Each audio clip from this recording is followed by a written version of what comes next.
making a tire is like making a cake, right? First you need to get your dough right, and then, in baking, if the heat's not right, cake's not good, right?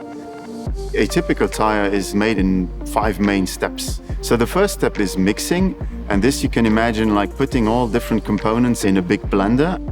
And like in baking, you have to be careful what you mix with what. You have to do this in different steps. You don't throw everything at the same time in the bowl, right? We compare ourselves like a kitchen.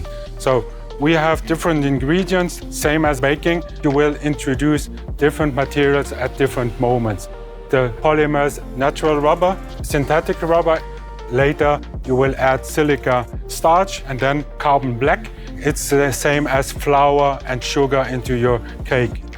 And afterwards, you will have your oil. These will be the eggs. And the sunflower oil improves the sustainability of our compounds. Here we have a step down. With the step down, you will see that there are different layers of the compound and different materials. There will be some cords and wires to strengthen the tire. And all these components are prepared to assemble the unvulcanized green tire. The third step is we mold these components to tire-like shape. And the fourth step is we cure those tires, so we vulcanize them. When we bake them, it's roughly 200 degrees. And we do that for about 15 minutes for an average passenger tire.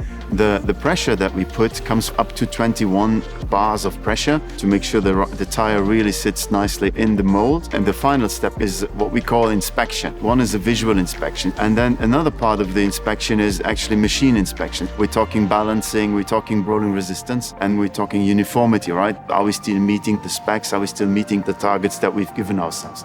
And then we send tires for testing. Testing is a key player, no doubt. We test internally more than 50 safety and performance criteria. We have 2 types of tests. We have tests being linked to what we call regulatory compliance, so depending on the countries where it's going to be sold. But we have also internal requirements, really trying to improve the driving experience. We need to manage all the weather conditions. It could be hot, could be cold, could be wet, could be dry, could be icy, snowy. We can see minus 30, 35, minus 40 degrees, and then we can see plus 40, plus 50. This is where we have objective measurements. Could be weight, loads, distance, could be a time. We have also a subjective evaluation. The stability is perfect.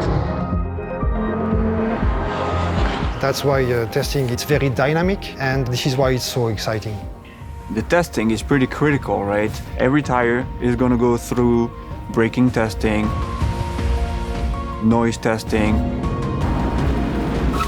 handling testing, aquaplaning.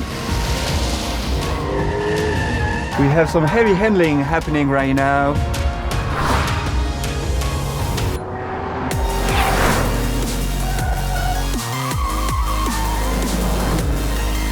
My test drivers are having fun.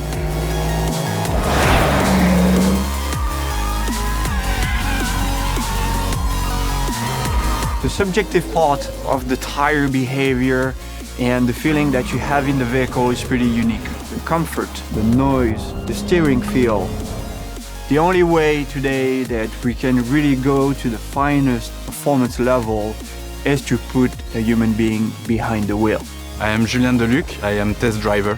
When you got the opportunity to get that position, you have to take it. We will reach some speed like 200 kilometers, 250, 300, it depends on the track. My favorite test is the heavy handling, because you go at high speed and you have to look at the performance of a tire, on stability and on durability also. Yeah, I like that. I love my job because every day different. I love to travel and I love to test a beautiful car like this.